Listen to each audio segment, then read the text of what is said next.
Hey everyone, it's Pub, back with another vlog. So you may remember my TSL1 retrospective video, but if you don't have to watch it, because this video is better anyways.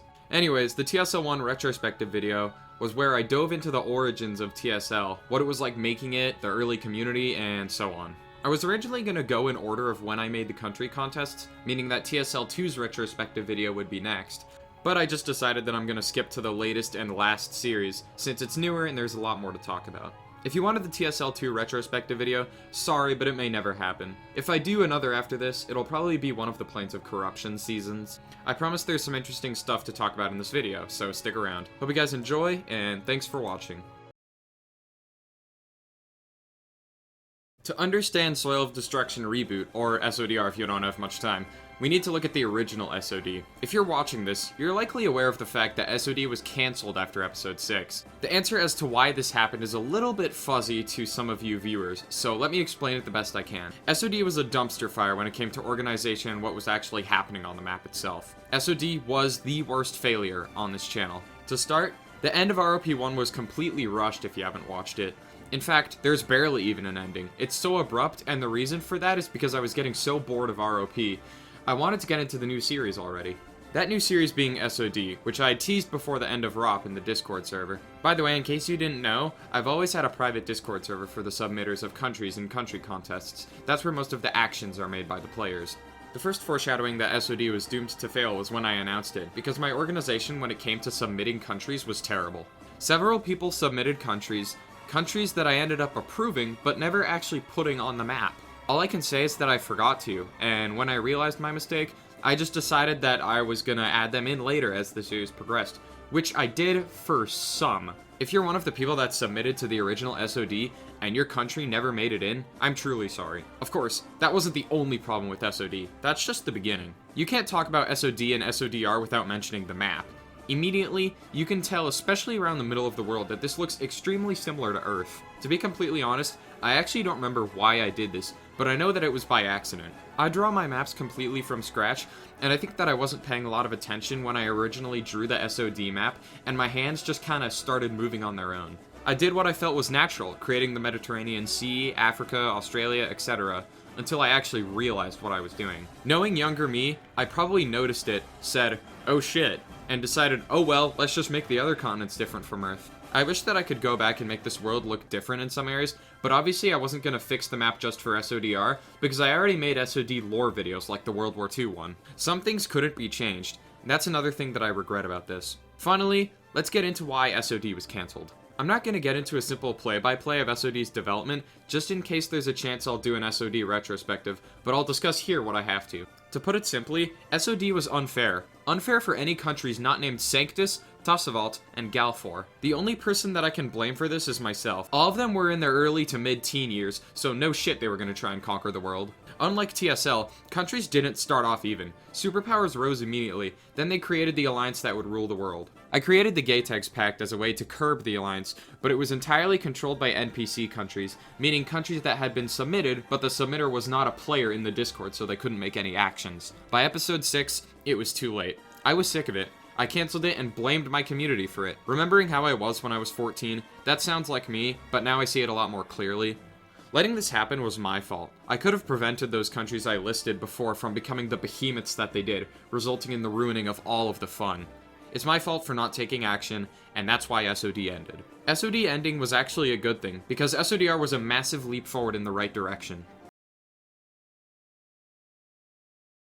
Now that we've discussed SOD, let's get into what the actual point of the video is, SODR. SODR was being teased as early as Planes of Corruption 1, but it was around Planes of Corruption 2 that I would confirm that this would be a series that is going to happen. Submissions for SODR would open on the 13th of June, 2019, and it was a whole lot more organized than the original SOD submission phase. I decided to keep some countries from the original SOD, but remove others. The reboot had a different map from the original SOD in many ways, and the explanation I was going for was simple enough.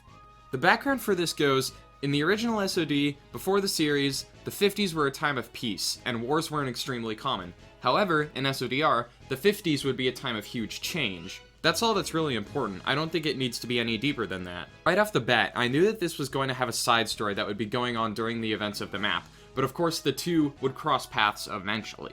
If you're watching this video, you obviously know who Alex and Katie Casordi are, the main protagonists of the series. In the Discord server, I released a lot of teaser images before and during SODR, teasing the story that would be taking place underneath the layers of the map. The first teaser was nothing special. In fact, it was more of just an announcement. However, with the two mysterious figures in the front of the lights, it set a tone that this was going to be more than just a mapping series. At first, I didn't really know exactly what the story was going to be, but I knew that it would be an extremely in-depth one, similar to ROP. However, unlike ROP, the animation and the mapping parts weren't intertwined at all until close to the final act of the series, with the exception of episode 2 when the enemy group, Sertec, would try to assassinate Tassavalt's leader. I can't remember when exactly, but somewhere between episodes 1 and 3 is when I had the entire story figured out and I wrote it down on a storyboard. I was extremely excited to see how it would actually unfold in the animations, since obviously I hadn't made them beforehand. I just had a list of events that would happen and when. Back to the mapping part, the events that would take place over the series would be a complete mystery until they actually happened, because the mapping isn't planned out by me. What happens on the map is decided by the players, what actions they want to take. I'm just the one that decides who wins wars. I knew that I had to be a little bit stricter this time around to make sure a repeat of SOD wasn't going to happen, which is what I did. It actually did get out of hand a couple times though, but I'll talk more about that later in the video. One thing that would make SODR stand out from my other series, both country contests and, well, just any other series on my channel, was the time era. SODR's first episode takes place in 1962, and my storyboard had planned for there to be 20 episodes. This meant that the series would take place between the years of 1962 to 1981, with each episode being 1 year. The 50s, 60s, and 70s have always been decades that I'm pretty interested in, and if you look around, there isn't a ton of mapping series that take place in that time era.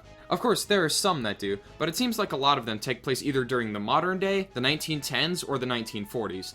The mid to late 20th century isn't a super common era to make a series take place in. Seeing people use Cold War era technology and writing their war plans during a conflict would be pretty interesting. So, the stage has been set. How did this series turn out? Well, it's time we get into that.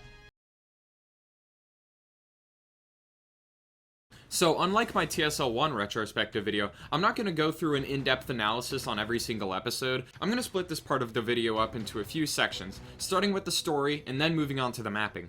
I'm doing this because there would be a lot of jumping around until the final few episodes, which would just be weird to go constantly back and forth about what I'm talking about. So, for this story synopsis, I'm not going to go into absolutely everything because there's some things that I just don't need to talk about. For example, I don't believe it's necessary to talk about the character's lore before SODR actually takes place, and if you're curious, you can just watch the episodes because a lot of it is explained. So, here we go. It's 1962. Our protagonists are Alex and Katie Casordi, high-ranking employees at the company Space Exploration Research Technology, also known as Sertec. Sertec is a private company in the country of Hostalian. They're made to look like a company that's exactly what it sounds like, astronomical research, but in reality, they're actually planning to build a super weapon. The leader of this operation is Lance Tempest. Lance is trusting of Alex and Katie and lets them in on the plan. Alex and Katie, not being mentally insane, aren't on board with this plan, but they try to hide it. They don't want Lance to know that they disapprove. So, Alex and Katie begin a campaign of sabotaging Sertec's efforts, starting with the stealing and destruction of the super weapons blueprints. The two are able to do this, but they end up getting caught by one of the Sertec security guards. Alex is forced to shoot him, so there's no witnesses left. Katie blows a hole in the ceiling, and the two are able to escape without Lance knowing they're behind this move. So, Sertec is now aware that something is going on, but they don't know what exactly. The destruction of the blueprints isn't a major setback for Sertec though, and they're able to continue operations. Later, Lance holds a meeting discussing the threat that other countries interested in going to space might pose to Sertec's interest, because Sertec doesn't want any other governments in space. Alex, Katie, and various other important Sertec workers agree on initiating an operation to kill the leader of Tassavalt, due to Tassavalt being ahead in the space race. Of course, Alex and Katie are trying to sabotage this plan, and luckily for them, still being close with Lance lets them in on all of the details regarding the assassination, where it is, when it is, etc. When the day comes, they're able to thwart the attempt, partially thanks to Sertec's shooter actually missing the shot on the Tavish leader's car, but regardless, the leader survives. Now, with this being a retrospective video and all, I'm going to talk about the inspirations and whatnot. Obviously, this assassination is a direct parallel to the John F. Kennedy assassination in 1963. The president's riding a motorcade, gets shot from a nearby building. In fact, I even used the same music used in the JFK film from 1991. The JFK assassination has always been something that's fascinated me, so I wanted to include SODR's own version of it. Of course, unlike real life, Tassavalt's leader survives this attack. Back to the story. After a failed operation, Lance calls an emergency meeting.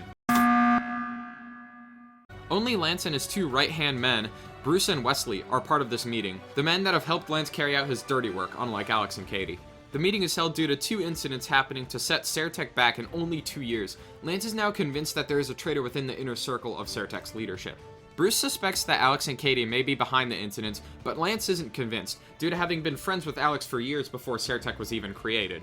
This is the part of the story where the scene starts to be fully understood. Several main characters have been introduced: Alex, Katie, Lance, Bruce, and Wesley. Not everyone in Seretech is fully aware of the fact that they aren't researching a space station, but rather a superweapon. Only the inner circle is aware of these true plans. One thing that is not known, however, is Lance's motivation for the superweapon. This was revealed when Alex and Katie tracked down Barry Tempest, Lance's older brother. Barry is completely unaware of Seretech, and it's revealed that the brothers haven't talked in several years. This episode is where several lore points are revealed: why Lance has the scar and is blind in one of his eyes, and why Lance wants to destroy humanity. Again, if you want a breakdown of all of that, watch the videos. Barry agrees to help out Alex and Katie as much as he can, meaning that we now have 3 main protagonists. At this point, however, it's unclear what the protagonist's next step is going to be, how they're going to hinder Seretech while also keeping it secret from Lance. But there's nothing they can do, because the next major event is one that would enter a whole new act of the story. Barry calls Alex on the phone and reveals that Lance has somehow figured out that Alex and Katie are the traitors. They're coming. Alex and Katie quickly flee to the Laxarai Federation, narrowly avoiding Bruce, Wesley, and another Seretech agent who happens to be Bruce's cousin, Paul. Lance obviously orders a manhunt on Alex and Katie, but he believes that the operations can continue without them. He is correct. However, Seretech would proceed slower than they had before. This part splits up the story. No longer are Alex and Katie workers of Seretech who are secretly sabotaging them. They're on the run. This was done to have a break in events. Everything that happens after this point is practically a new season. What I mean by that is, well, think about it this way. Planes of Corruption 2 and Planes of Corruption 3 are separate seasons, but you need to watch one to understand the other. They also take place right next to each other. There is no gap in years. This is essentially how the story of SODR is playing out. So let's move on.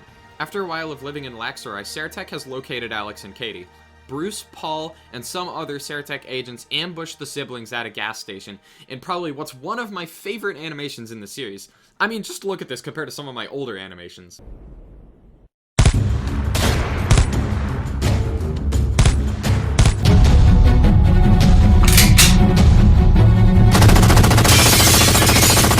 Anyways, Alex and Katie are taken to a secret location. However, there's one small issue. There was a witness at the gas station, someone that saw everything happen. Paul acknowledges this and says they'll deal with him later. But to Lance, there is no later, and this is too great of a risk. In an instant, Lance pulls out a knife and decapitates Paul, who, may I remind you, is Bruce's cousin. Everyone is shocked, except for, ironically, Bruce, who's too focused on Seretech's mission and believes that Paul's murder is justified.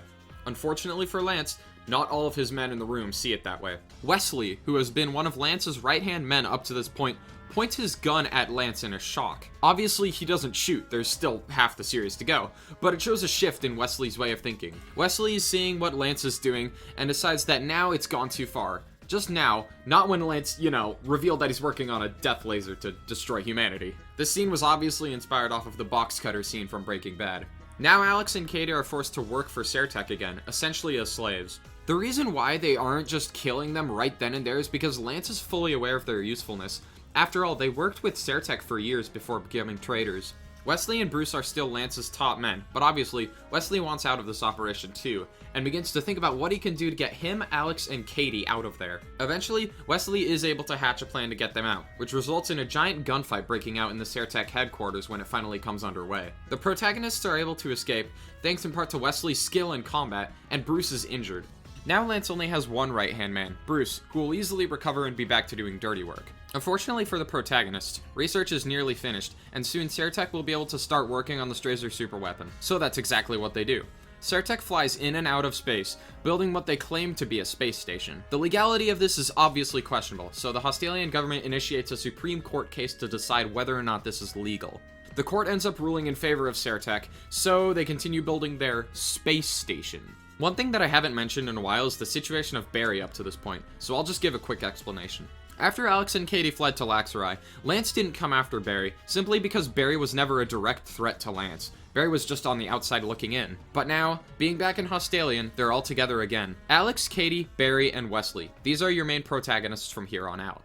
After watching the court rule in favor of Seretek, the four needed to find a way to actually incriminate Seretek some way to prove that they're really doing something bad so that they can stop the operation. Up to this point, this has been the entire reason for why the protagonists haven't gone to the authorities about any of this. They just haven't been able to. Katie makes a point that she believes Seretek agents are gonna hunt them down, but she's incorrect. Lance is aware that his enemies can't do anything to stop Seretek at this point.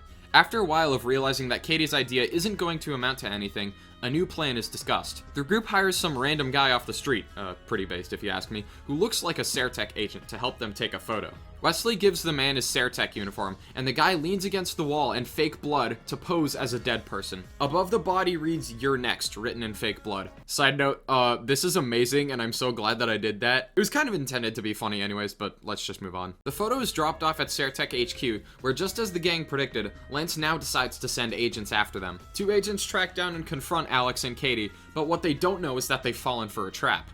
Barry has wiretapped the area, and Wesley is on the roof with a sniper rifle. The two Seretek agents say some pretty damning stuff from a legal standpoint before Wesley shoots the two, saving Alex and Katie. And the protagonists can't get in trouble for killing the Seretek agents because they pulled their guns on Alex and Katie. Seretek has now officially been incriminated, but the reality of the Strazer space station actually being a superweapon is still questionable in the eyes of the law. With the tape, Alex cooperates with the police and they launch a raid on Seretek HQ. A gunfight breaks out all across different areas of the building, but Alex and the cops are able to get what they need. Surviving Seretek agents confess what Seretek is actually doing, except for Bruce, who commits suicide. Unfortunately, Lance is up in space, and he's not coming back down after having found out what's happened. Luckily for Lance, he doesn't have to. Him and the remaining Seretek agents up there are able to live there. Obviously, Lance came up for a contingency plan for something like this were to happen, and Seretek no longer needs to go back down to the planet for supplies, because they have all of the food and everything that they need. With this new information, the Hostalian government keeps the knowledge of the Strazer superweapon under wraps for a while the leadership discusses it. The reason for this is to keep the public from entering a state of mass hysteria. So, up to this point, Seretek hasn't really affected what countries are doing on the map. Obviously, countries are aware that Seretek is a company and that they're making a space station, but that's all they know. And that's all about to change. The Hostalian government reaches a decision, and they reach out to their ally, Revoria. The reason for this is because Revoria is a nuclear-armed country. A nuke can shoot anywhere into space and destroy that weapon. After being told of the circumstances, Revoria quickly agrees and fires off a nuclear warhead. A brief scramble happens in the international community, but Hostalian and Revoria assure everyone that they aren't nuking any nations. Finally, the nuke reaches the Strazer superweapon, but to everyone's shock, the nuke collides with a force field, and the station is completely unharmed. Now, let me just talk about this for a moment. I know that some people think that the force field was a ridiculous idea, but I disagree, and this is why. To begin, SODR already has a lot of sci-fi elements to it. A superweapon in space made to destroy the world? That's the first point. Second off, I know this isn't realistic, but when has mapping actually been realistic? I've said this before, but I don't believe that mapping has to be realistic. It just has to make sense. To break that down, if there's an element like, wait, that's not scientifically possible, that's good. It doesn't have to be possible under our current understanding of science. It just has to make sense for the context of the story. The force field was my idea for how the Strazer superweapon would be protected. Now with that out of the way, let's just continue with the story. The public has now been made aware of Seretek's true intentions. However, mass hysteria does not break out. This is due to a few reasons, mainly the fact that a lot of people are in disbelief that a weapon of such dangerous proportions can actually be created, and that the Hostalian government estimates that there's still going to be a few more years until the weapon is actually finished. Another reason is that world tensions are at an extreme level at this point, which we will get to when I talk about the mapping part. So for now, on a global stage, Seretek is a little bit ignored. The next main event would happen shortly after, when Lance dropped 3 Seretek agents from the station back down onto the planet to hunt down and kill the protagonists. These agents were some of the best after the death of Bruce and the abandonment of Wesley. The reason why Lance does this is because 1, he has enough Seretek workers up in the station to finish the weapon, and 2, he wants to carry out his personal mission. Killing Alex, Katie, Barry, or Wesley isn't really going to change anything in the big picture, but Lance has a personal grudge against them, and he has nothing to lose doing this. The 3 agents, Jackson, Jeffrey, and Ethan, drop down from drop pods through the force field down to the planet and assume new identities where they begin the Minecraft manhunt. By the way, their names aren't extremely relevant, they're less important than the named characters before them, but they got named anyways. Unfortunately for Lance, the fact that his agent dropped from drop pods actually ends up helping the government in coming up with ideas to beat the superweapon. It may be possible for a human-operated vehicle to pass through the force field, because clearly it wasn't turned off when they dropped, evident by the force field flickering. Curious to find out more, the 4 protagonists go back to the Seretech HQ to find any remaining documents that they can on the functionality of the force field. However, in the middle of this endeavor, they get jumped by Lance's agents. A gunfight breaks out, and Jackson, Jeffrey, Ethan, Barry, and Wesley are all killed. Alex, Katie, and Lance are now the only characters still alive from the beginning of this story. So now we enter the final act. After a massive world war, several world governments united to discuss what to do about Seretech. Thanks to checking out Seretech's headquarters, Alex and Katie discover a map and how to get through the force field. A plan is drafted. Alex and Katie are going to launch from a rocket through the force field and break through the walls of the station. In fact, multiple agents from world organizations would be launched up as well to help conduct this raid, just so that Alex and Katie aren't alone. After reaching the space station, Alex and Katie would enter the middle of the ship, and Katie would pull out a device to hack the ship and disable all of its systems, including the weapon.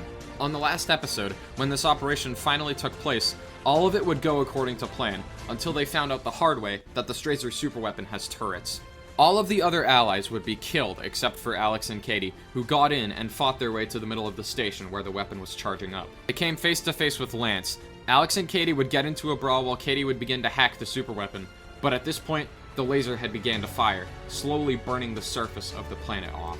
Lance would end up beating Alex, chucking him off the bridge to be incinerated. Obviously, Katie freaked out when she saw this, but she had no time to do anything. In an instant, Katie would be shot twice by Lance. It looked as if in this moment, Lance had won.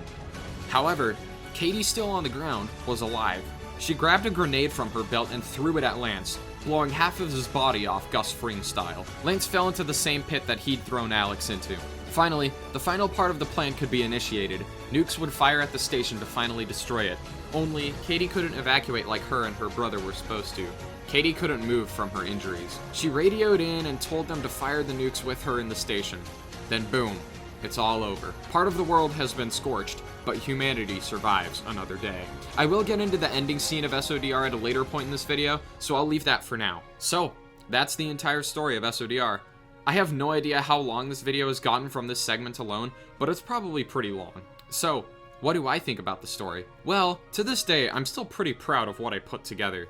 Obviously, it's not perfect, the animation looks way better than my old stuff, but it's not the best a human can do. Another thing about SODR's animations is some of the scenes. For example, the scene where Paul gets decapitated by Lance is a little too similar to the scene from Breaking Bad, and the bridge scene in the Strazer superweapon is a little too similar to the Didact's death scene in Halo 4. Obviously, they were major inspirations, but maybe I could have made them a little more unique. For that last scene, I think even making the laser blue would have helped the problem, but I think it's okay. Me writing out a storyboard for SODR definitely helped me keep the plot organized and not create so many plot holes. Unlike TSL 1, I'm not here to bash SODR, because I think that it was a fine series for my finale. Actually writing out the script makes me understand just how long SODR actually is, since this is just the animations, so there's still the entire map to cover, which is coming up next. So if you haven't seen SODR, I hope this made sense to you, and if not, just go watch it. Alright, time to finally move on.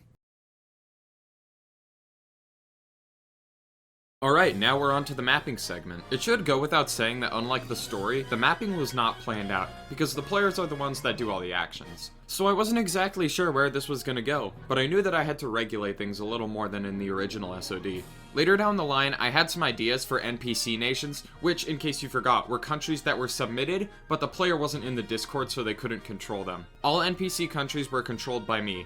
Some did next to nothing, and some did a lot. I wanted to have episode 1 start off calm, unlike the original SOD, more or less just introducing the viewer to the world of SODR. Aside from the animation story, there are a few key points in the first episode. To start off, the space race is immediately introduced. Vort-ee and the Democratic Island Republic, or the DIR, are working together to get a man on the moon.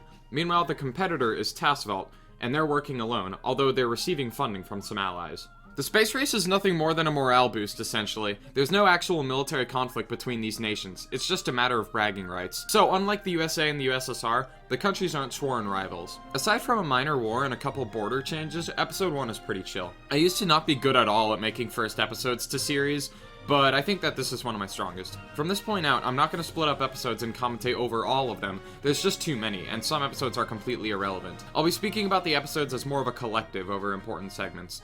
The country of Sorelia starts establishing themselves as a regional power, turning their neighbor into a puppet state. Then Tasvelt quickly forms an alliance with Osteris, Murkoff, and Varanth called the Sentinel Pact. Quickly, this region is starting to gain a lot of influence. Now, if you remember, this was a big problem with SOD, so red flags are already starting to pop up in my brain. Luckily, they only have 4 members, so there's no emergencies yet. The country of Galfor also begins to fill out their imperialist agenda over the course of several episodes, conquering and puppeting several countries on their continent. One thing that annoyed me about the original SOD was a country's ability to win a 1v2 against other countries. That's really dumb when everyone should be starting off rather equal. However, in Galfor's case here, she's just taking out countries one by one. A little bit after invading her first country, Nalorhi, a plague breaks out on the continent. This is going to temporarily hinder activities, and honestly, this is something that I completely forgot that I did. Looking back, I think plagues would have been a good idea to have more of, because it completely halts a nation's operations and they need to entirely focus on it. This is in 2019, before COVID, so I think if I had more of the series going on during COVID, I would have used the plagues more. Hindering expansion in the early episodes would be extremely important. But that's not what would happen with the Sentinel Pact on their next move. The country of Raiden would be coalitioned by Asterius, Murkoff, Qinzhou, and Sorelia. Despite their natural advantage, air superiority is able to demolish Raiden and they're forced to surrender. Raiden isn't fully annexed, but a large chunk is. The series started in 1962, and at this point, it's 1964 and the Sentinel Pact is already starting to show flashes of the original SOD alliance. The issue was one that I started to see at the time, but it wouldn't be addressed until later, and you'll see when that happens. A minor alliance was then formed between the countries of Ravoria, Hostalian, and Oceania, which, if you watched the previous segment, you'll remember why Hostalian and Ravoria's friendship turns out to be extremely important later on. So, here's where things start to get interesting. Sorelia just collaborated with 2 Sentinel Pact members to help defeat Raiden in the name of expansion, but Sorelia is not pro-Sentinel. Sorelia makes the decision to buy a large coastal area from Qinzhou due to it having a pretty small coast. The reason for wanting more is to assure that Tassevalt can't immediately seize Sorelian ports in the event of a war. This is a huge event because it shows that Sorelia recognizes the Tavish threat, and might end up being the one to curb the Sentinel Pact. On top of that, Qinzhou agrees with Sorelia and views the group as a threat, though no formal alliance is made yet. It's also worth mentioning that Galfor has turned one of her southern neighbors into a puppet, and a growing power east of Tassevalt, known as Tekalgia, has also joined the Sentinel Pact. Right now, there has been no sign of animosity between Galfor and the Sentinel Pact. Jumping to the far eastern regions of the map, a rivalry has been growing between the nations of Mediolana and Godorva. Every time Mediolana enters a war, Godorva joins as a third side to scoop up all of the land that they can. This has happened twice now, once against Sunrise and another against the Fire Empire. A war is obviously coming between these two. On Galfor's continent, the virus has been fully dealt with, and she's able to take out another small nations, slowly growing more and more powerful. There is no nation on the continent that can even compete with her at this point, except for Varanth, because Varanth is in the Sentinel Pact. But still, there's no real beef going on between Galfor and the Sentinel Pact yet. Later on, Murkoff decides to invade their neighbors of Skyhawk and Silber Vitar. The Sentinel Pact of course aids Murkoff in this endeavor, and Murkoff is technically victorious, but only on one front. Skyhawk beats all of Murkoff's offensive attempts up north, but Silber Vitar does end up losing some land. Murkoff doing this has now added 2 enemies to the Sentinel Pact, on top of Sorelia, Sorelia's puppet, and Qinzhou. Now, Sorelia and Qinzhou are ready to form their own alliance, the Cerezo League. Skyhawk and Silber Vitar won't join this alliance immediately, but it's coming. Now, it's time for our first giant war. The remaining countries on Galfor's continent are ready to stop her expansion attempts, and they want to bring the continent back to peace. The sides are Galfor, Nalorhi, Tenoril, Tain Lasmia, and Jalisco versus Varanth, Hukez, Polania, and Ostuania. The entire continent is at war, although 2 of the countries on Galfor's side are her puppets, and they don't have a lot of their own strength. Luckily for her, though, Galfor is extremely militarized. Also, yes, you did hear that right. Varanth is in fact fighting a war with Galfor. If you remember, Varanth is in the Sentinel Pact. However, the Sentinel Pact does not officially get involved in this war. I've mentioned this in other videos before, but I can't remember exactly why this was the case. According to Tassevalt's player, he said that Varanth didn't want to expand the war into a world war, but I can't confirm if this is actually true or not. There's still a chance that I might not have allowed the Sentinel Pact to get involved because I was the one that didn't want a world war, but I can't remember. Regardless, we don't know the full answer, so let's just move on. This war lasts over a year, and in the end, Galfor is the winner. Galfor is now the undisputed champion of her region, with only one minor setback. Varanth lost the war, but the Sentinel Pact demands that all Galforian troops have to withdraw from Varanth, and Galfor agrees to this, having the rest of her enemies under her control. So now, everyone on Galfor's continent is either her ally, puppet, or too small to do anything, except for Varanth. Arav also joins the Cerezo League, which is a country just north of Sorelia. Despite not being in the Cerezo League itself, we have established that Galfor is now an enemy of the Sentinel Pact, and if war breaks out between the two sides, it's almost certain that she's gonna get involved. So do you guys remember that rivalry I was talking about between Mediolana and Gidorva? Well, it's finally time for the inevitable war. Mediolana and their ally, West Kalania, declare war on Gidorva, and the war is looking pretty good for them. Only, that all changes when Sunrise joins the war on Gidorva's side, contrary to Mediolana's expectations. Mediolana and West Kalania are defeated, and they lose a big chunk of land. However, even at the time, knowing the player who controls Mediolana, he wasn't going to stop trying after this one setback. Finally, at the end of this episode, it's time for the space race to conclude. Who comes out on top? Well, Revoria and DIR, of course. It's 2 countries versus 1. Of course they're gonna win. Oh, the launch station was just hit by a typhoon? Huh. Okay, Tessavault wins. Anyways, that's the end of the space race. There's no reason for a rivalry since that was just the one thing that made the countries rivals anyways. One area that I haven't talked about a lot though is the southeastern continent. Up to this point, nothing major has happened in that area of the world that could impact the world stage. This would change when a continental war breaks out, starting with the countries of Marjanti and Felor declaring war on the smaller nation, Arcalit. The reason why this impacts the world beyond their island is because DIR gets involved. DIR just got done losing the space race, and now they've got no problem funding other things like war. In the end, the entire continent ends up getting involved, and the aggressors are defeated. DIR now owns a colony off the coast of Felor, which isn't going to sit very well with them, obviously. Back to the main stage, the Sentinel Pact once again expands, now adding the country of Thoron Bostria to their alliance. A few years ago, they just spawned out of what used to be known as Raiden, but to the Cerezo League, this is out of control. Quickly, 3 new members join the Cerezo League, Skyhawk and Silver Vitar for obvious reasons, and a country named Sedan. Tessavault quickly decides to go for a smart move after this. A coup is staged in Sorelia's puppet, due to there being a Tavish majority in the country, and now it's Tessavault's puppet. A crisis happens from this event, but war is avoided in the end. Sorelia and Tessavault reach an agreement. Tessavault must hand the country back to being Sorelia's puppet, however, Tessavault gets to annex some of that puppet's land. For now, World War III is avoided. Another area of the world I've kind of avoided talking about is the northwestern continent, Severno. Severno has been completely self-contained, and it stays that way throughout the entirety of SODR, but I just thought I should at least mention it. An alliance is being formed between 4 countries on the continent, but it doesn't stay that way. One of the countries, the CSU, has been acting a little sus lately, so the alliance does a little backstabbing. A great betrayal breaks out. The CSU is fighting on their own. One of the countries leaves the alliance completely and stays neutral, while the other 2 are the ones backstabbing the CSU. And then, like, literally the very next year after the CSU loses, they get invaded again. So, yeah, that's about it. Then something big happens between the Sentinels and the Cerezos. Qinzhao has a rebellion. The government is overthrown by a new country, Avelia. The Cerezo League ends up not helping Qinzhao at all, and Qinzhao is essentially left to die. This results in a split in the Cerezo League. The northern members, Arav, Sedan, Silver Vitar, and Skyhawk, all are still very anti-Sentinel, but Sorelia decides to change the course of their nation. After this, the Sentinel Pact splits up into 2 alliances, the Natomi Cerilon Entente and the St. Helen Concordat.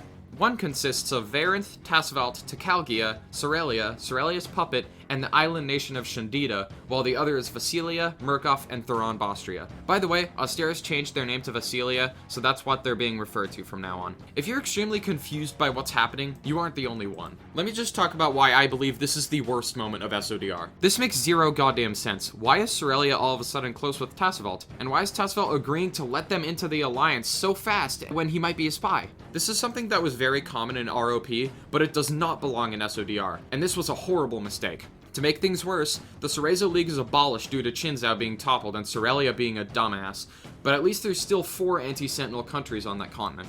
And yes, I said anti-Sentinel, because even though the Sentinel Pact is technically gone, it also isn't at all. The only reason why there's now 2 alliances in the ashes of the Sentinel Pact is so that those assholes could bypass my alliance restriction rule. I had a rule to limit how many countries could join an alliance. I believe it was 6, and the combined members of the NSC and the SHC was 9. Sure, whatever, they're technically different alliances, and it's allowed, but it's stupid. You might be asking me why I allowed this to go down. Half of me doesn't know, but the other half kinda has an idea.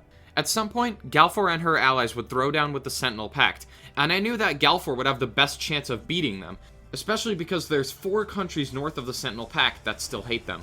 In fact, now there's 5, because another country, the FRE, was just invaded by Tasvelt and his goons. The FRE lost the war, but they survived and are still in decent shape. Okay, let's just move on and move away from this. It's pissing me off. Back in the east, as I said, Mediolana wasn't going to quit after losing to Gdorva. Gdorva would soon face a very painful death after they declared war on the nation of Vibugi. Unknown to Gdorva, Vibugi is allies with Yorkarthia, Tapotia, and Circustan, 2 of those countries being absolute behemoths. Obviously, Mediolana and West Kalania saw this as their chance to reclaim what was theirs, so Gdorva and Sunrise are completely coalitioned. Hooray for Mediolana! Now, it's time to get into the first time the story and the mapping intersect. In episode 12, Sertek launches into space and begins building the Strazer superweapon, which is disguised as a simple research station. Nothing major actually comes of this. The world doesn't really care, but it should be mentioned because now Sertek is known by everyone.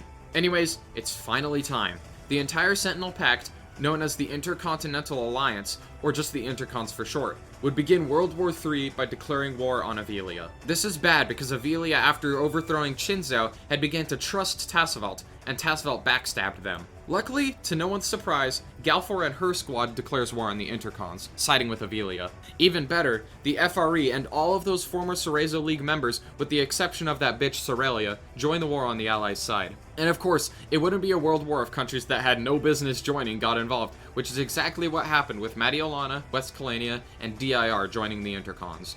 And for some reason, Tasvel and Varenth unite into a country they call Tavuya because... I don't know. Alright, after that stupid line of events, we're ready for war. Immediately, Avelia surrenders, but this was actually the Allies' plan all along. Avelia has extremely weak leadership, but a substantial population. Those soldiers can be used on other fronts with greater benefits. The World War continues on to the next episode, and if you haven't seen it, it's actually a really entertaining conflict. Eventually, after a ton of back and forth, the Allies are able to capture Tavuya's capital, Natomi. With the absurd amount of Galforian troops, they're able to rush up north and help win the front. After this point, it's all over for the Intercons. Mediolana, West Kalania, and DIR, the countries that had no business even being in the war, pull out. Tavuya is finally crushed. Murkoff collapses under the weight of protests, and Vasilia surrenders. World War III is over, and the Sentinel Pact is a shell of its former self. Okay, I can't talk about this war without talking about its controversies. After I uploaded the video, the Discord server turned into what I would compare to an average day in Portland, Oregon. A few of the Sentinel Pact members were extremely butthurt, and by butthurt, I mean the creators of Tasvel and Murkoff called the war rigged. If you don't know, the way that wars work in country contests works a little something like this. If 2 players are at war, they write down their game plan for what the war is, where troops are going, and stuff like that. The Intercons wrote something like 30 pages worth of plans, most of which by Vasilia. Meanwhile, the Allies wrote significantly less. The only problem for the Intercons is, it wasn't about quantity, it's about quality. The Allies may not have wrote much, but what they wrote was just better in general. That and their size advantage helped them win. Now, there is one thing that I really messed up. Vasilia had a final stand plan, if they were the last country remaining, but unfortunately I completely forgot to do that. If there was one thing I would change about the war, it's that. To further my point that the Intercons weren't victims, I messed up half of the Allies' plans too. I don't even remember any of this. I must have just snorted cocaine before the war or something. Anyways, unlike what some of the crybabies said in the server, this war wasn't rigged, even though I did want the Allies to win. The Sentinel Pact was going to make this a repeat of the disaster that SOD was, and they needed to be taken down. What I didn't fully understand though is that with the Intercons having lost, Galfor would now be the new annoying power that Tasvelt was. I couldn't let that happen, so I had to make the treaty of this war by myself. After I released the video and the Intercons were whining, I decided to take absolute control of the series from here on out. The reason why I did this is because I didn't want to see these player-controlled nations be beaten into the ground and never have a chance to recover, which is obviously what would have happened if the players controlling the country did the treaty. Think like the Treaty of Versailles. So, the NSC and the SHC, the 2 Sentinel Pact alliances in case you forgot, continued to exist, but they were reduced in size and lost a lot of power, but they weren't in unrepairable shape. So, keep in mind, everything beyond this point is completely under my control. I'm deciding what happens for every nation. Immediately after the war, Avelia's people are understandably pissed off about their government having immediately surrendered, even if there was a good reason behind it. Another revolution takes place, and Qinzhou immediately comes back, but only in the southern half of the country. In the northern half is Azrael. Azrael, not to be confused with Israel, was a government of the region long before SODR began, notorious for having a large empire. Tavuya and Vasilia actually get involved in the civil war, and end up getting a small chunk of territory back. Obviously, Galfor is not going to continue to allow this, so she warns them that any more attempts at gaining power back will result in the dismantling of their countries. Galfor is a damaged nation, but she's stronger than Tavuya and Vasilia because they just lost the war, so she has the resources necessary to seize their countries. Also, the northern allies of the war have lost so many people that Silber Vitar and Sedan completely collapse. The governments of the countries that have been taken apart, and Skyhawk steps up to the task of reorganizing the land. Skyhawk and another neighboring country, Chesikon, take pieces of the land, while the rest is reorganized into the new countries of Kadesla and UFV. One country that is not happy about this is Arav, because she just helped win World War III, but doesn't get any land. This will end up spiraling years down the road, because bad blood is already starting to brew. Pretty soon after Azrael and Qinzhou take up the remains of Avelia, Azrael invades Qinzhou to reunite the region under their banner. Tavuya and Vasilia want to get involved to help Qinzhou, but of course, Galfor does not allow this. Galfor believes that Azrael doesn't pose any kind of a threat to the nation, but later she would be proven wrong. After this, Arav invades her southern neighbor, Nalthania, to prove to her former allies that she's competent enough and should have gotten some land from the remnants of Sedan and Silber Vitar. Of course, this does nothing but threaten Skyhawk and Galfor, who now consider Arav an enemy. Despite this, however, UFV is a new government and gives into Arav's demands and gives them land. Some countries in the northern areas that were isolationists now have to step out of their zone and realize that Arav is a problem, so several nations begin to cut trade with her. Now, do you guys remember Severno? The continent in the northwest, completely self-contained? Well, they just achieved continental peace. Anyways, that's all. Okay, back to the important stuff. Things are getting intense. Azrael is back at it again, this time invading Theron-Bostria, their northern neighbor. You may have forgot, but Theron-Bostria is in the SHC, one of the Sentinel Pact alliances, meaning that they're militarily protected by Vasilia and Murkoff. Without hesitation, Vasilia prepares to head into Theron-Bostria and meet the Azraeli invaders, but Galfor demands Vasilia stop. This, in my opinion, is one of my favorite parts of SODR. Galfor is pleading with Vasilia not to engage, but Vasilia is obviously not having any of it and is willing to risk themselves against Galfor for Theron-Bostria. But, as it turns out, Galfor has no intentions of punishing Vasilia for this. In fact, Galfor is here to help. After talking back and forth, Galfor states that she understands that Azrael is a legitimate threat, as well as Arav, and the two are probably conspiring right now. Galfor isn't ready for war, but she promises Vasilia that they will save Theron-Bostria once they're fully repaired, and they'll bring down Azrael. Vasilia reluctantly agrees, and Theron-Bostria falls. I love this moment. It just shows that Vasilia is starting to see things clearly again, and isn't going to be guided by salt to just getting back at Galfor. They have a legitimate shot at peace if they take down Azrael, and they need to work together to do it. So after this point, the story and the mapping begin to further intertwine with each other. As discussed in the story segment, the Hostalian and Revorian governments meet, where Hostalian breaks down the reality of the Sertec situation. A couple years ago, Revoria became a nuclear power, so they fire a nuke at the Strazer, but the force field saves it. At this point, the international community is now made aware of the Strazer superweapon, a weapon designed to destroy the world, although it's not complete yet. Not too many people are worried yet though, mostly because there's still a few years until it's complete, and world leaders are more distracted with what's going on in Azrael and Arav. After Theron-Bostria is defeated, Tavuya asks Vasilia why they trust Galfor. Vasilia explains the situation, but Tavuya is still in doubt, still blinded by hatred for Galfor despite the merciful treaty. This shows that Vasilia is moving forward, meanwhile Tavuya is staying behind. So, we have Arav and Azrael as the international enemies. Next up is Polania. Polania has been a Galforian puppet for about a decade, but now the old king is back. King Gaetag. Gaetag has been living in exile for years, but now he's back to stage a coup and retake the country. Polania's neighbors, Hukez and Ostuana, also join his side and break away from Galfor's influence. And now, already, it's time for World War IV. Azrael reveals that they helped Gaetag return to power, and they're ready to torch Galfor, Vasilia, Skyhawk, and everyone else. All of the countries that were in World War III join the Allies, meaning that the enemies have united against Azrael, all except for Tavuya, who stays neutral for now. It's a long and brutally fought war, taking place over the course of only one episode, and it looks as if the bad guys are gonna win. But, just when all seems lost, it's Tavuya. Tavuya finally comes to his senses and joins the Allies, helping them win the war. This is such a badass moment. I still get excited watching it. And that, ladies and gentlemen, is the final war of SODR and My Country contests. The only thing beyond this point that happens is several countries coming together to fund an operation against Sertec. And we all know how that goes. Wow, this is a pretty long segment, but I think that all of the long stuff is covered at this point. I think that SODR is pretty good as a mapping series. There's a consistent story, fun wars, good stuff. I have to say though, my least favorite part is when Sorelia randomly chooses to betray the Cerezo League and side with Tesfelt though. That really just doesn't make sense to me. When it comes down to the dramas in Discord though, there's a lot less to love about SODR. But when you look at it for what it actually is, it's pretty good. When I was writing about the aftermath of World War III, I got pretty disappointed remembering it. To be honest though, it's a server full of teenagers, not everyone is going to be happy.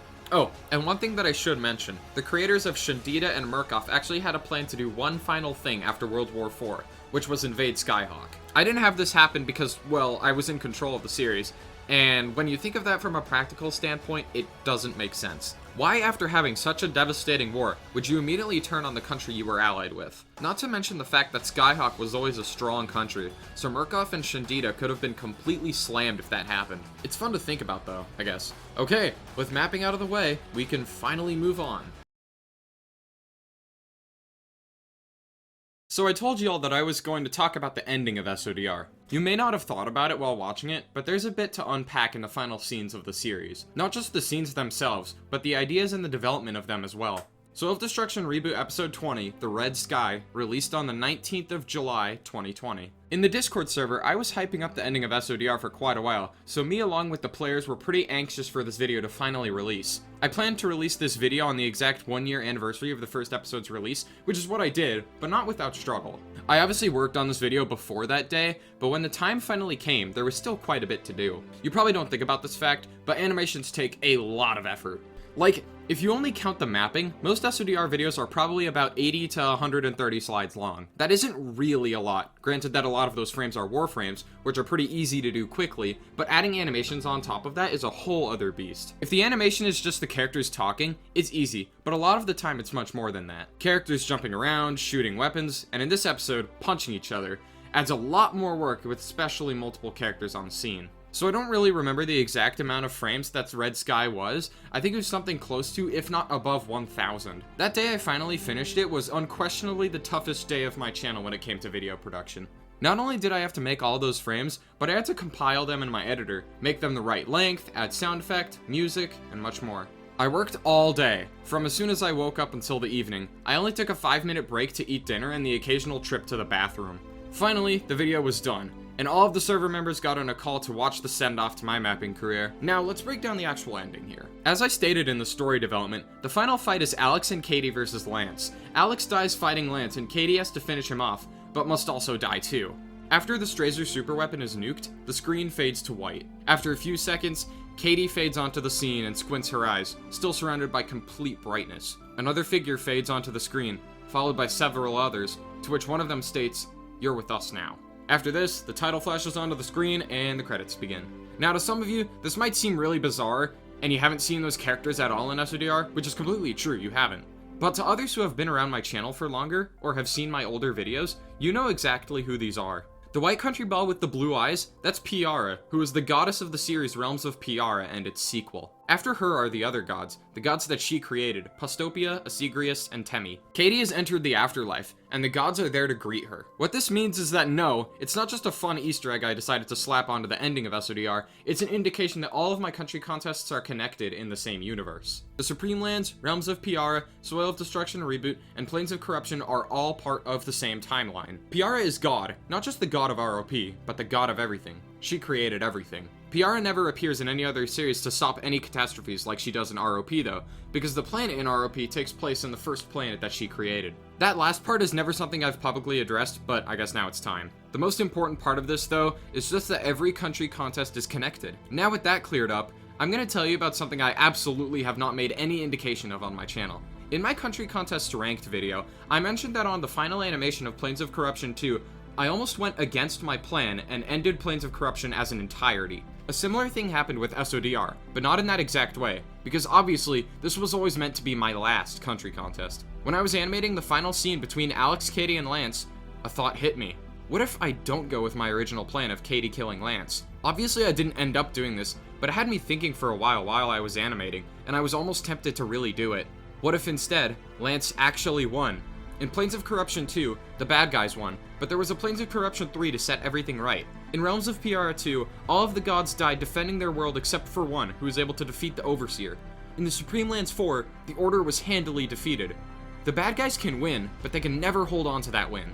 What if Lance was the first one to break this tradition? I have an idea for how this would happen, but I'm actually going to keep it secret for now. I think that I want to release a video on an alternate ending to SODR, an ending where Lance wins, and how such a scenario would even play out. 2020 was not a long time ago, but I've gotten older since then, and I think that I can scrap up something logical and actually meaningful, so I hope that I can get to that. But with all of that being said, that is how my country contests officially ended, and there's no changing that. I do think that I made the right call, having Lance die and the Strazer super weapon destroyed, but it's a really thought-provoking idea. Now we're gonna move on. This is the final stretch of the video, but I have one more thing to cover before we get to my final thoughts. This segment is dedicated to interviewing some of the players that were in SODR, what they think about the series, their personal experiences, etc. Unfortunately, I don't have contact with absolutely everyone that was in SODR anymore, but we have a good bunch. So enjoy finally hearing voices that aren't just my annoying ass. The first question I have is, what do you think about your contributions and involvements in the series? Do you wish that you did anything more or anything differently? Honestly, I'm pretty happy with the way that Vort-ee kind of played its course. One thing I wish I did was stay neutral in conflicts after I had, spread across towards the east. I believe there's a lot more I could have done, but during the moments in the series, you're not exactly thinking as straight as you are. I mainly, well, of course, expanded in the series, but I wish I expanded more. I mean, I did a lot of things really stupidly, but in general, I think I'm pretty happy with where it went. I couldn't have Shandita make as much of an impact as I would have hoped. I think what I did was suited. I don't have any regrets. It was the war with Galfor. I wish I would have thought like that. The people in the South would have done a lot worse than I thought they would. Hence me losing half my country and being forced into Davuya. I was a little removed from the main action of the series since I wasn't in the main continent, but I did my own thing on my continent with some active people, and that was cool. Second question is, what do you think was the weakest or lowest point of SODR? I don't think any part of the series can be, explained as bad or unsatisfactory. Probably World War III. Maybe as a country contest series, its real weakest point, in my opinion, was when we completely lost control of our nations. I think the early story was a little bit weak. Probably the really early stage where nothing really happened. I can't think of any time where I thought, ooh, this is in a sort of downward slump. I think the lowest point in SODR was some of the community drama that kind of happened involving it. I don't really think the series had a lot of low points for me. For me personally, the biggest point was the story, but that's my personal opinion. I wish there was more player involvement on how the story progressed. Yeah, World War IV, because I don't know, I felt like it was really, really rushed, I guess. I feel like World War IV was a little bit rush. In fact, when it happened, I was a little hesitant to even call it a world war, because even though it was a large-scale conflict, it just happened so quickly that it felt more like just a small international crisis. Next question is, what do you think was SODR's best strength? One thing that involved the players, but was also a really good plot point, was how nations right after World War III, they didn't want to immediately go and have another war again. They were saying to each other, we just had a devastating war. Tens of millions of people died from many countries. So instead, they made an effort to actually try and create regional peace for a couple of years, and that was pretty cool. Probably, in my opinion, the good consistency of the series in general.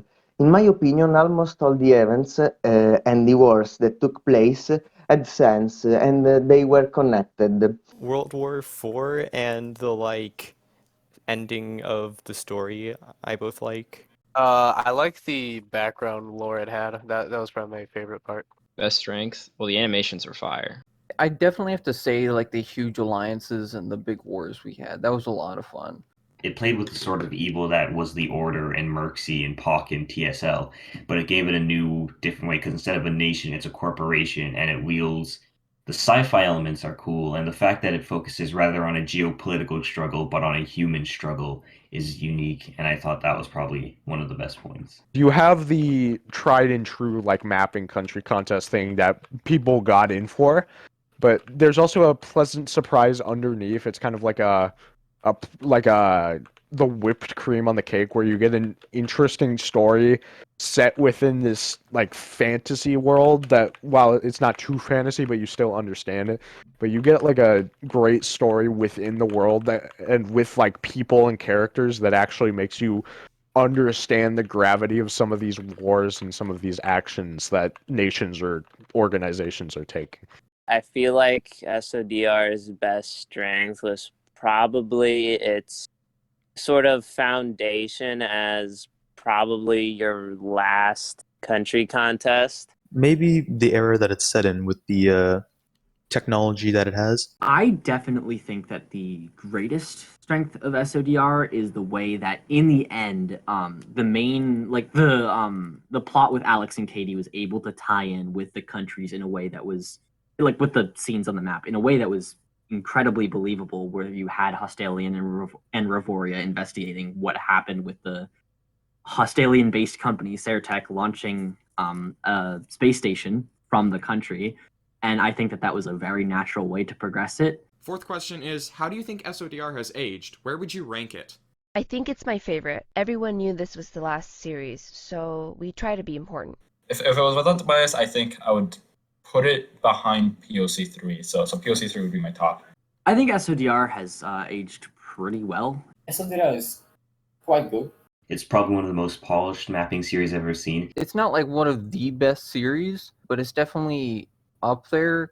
Honestly, I liked ROP and POC better. I'm very undecided if I should give the first place to Planes of Corruption or Soil of Destruction Reboot. I'm not sure I would say the top, but I think pretty close to the top. I feel like some of the effects used, I don't know, I feel like it's comparable to something someone who was like 16 in like 2012 would make. Compared to other country contests, I'd say it's definitely one of the higher ones.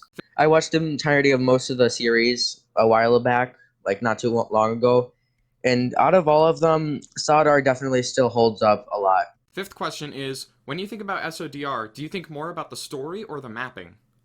Probably definitely the mapping elements. I think of the animation part, and that's because the animation part has some more uniqueness to it. Well, they're kind of inseparable, but due to the enjoyment I got out of it, because while the animation is spectacular, a lot of the enjoyment I get out of the country contest is what happens itself. It's mapping for me.